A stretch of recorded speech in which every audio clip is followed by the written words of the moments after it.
My name is ScotHall, and I'm the director of InterVarsity's Los Angeles Urban Project.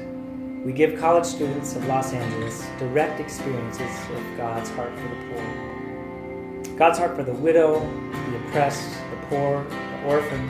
It's overwhelming in the scripture. Over 300 times it comes up.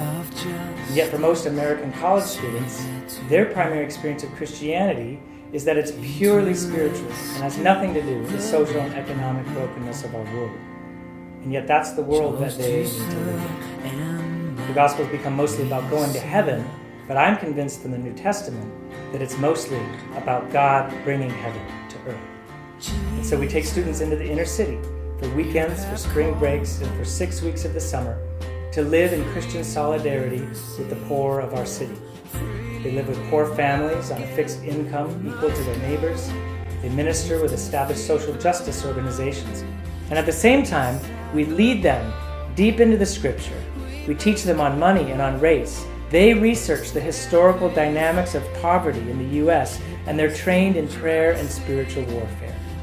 And students see God's kingdom coming in Los Angeles through them.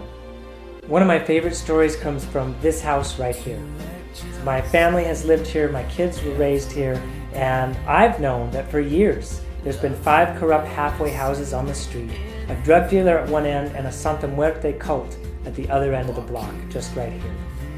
Well, 2 years ago, we started bringing student groups into the house, serving in the neighborhood, learning about God's heart for the poor, praying for the street, doing prayer walks, and worshiping.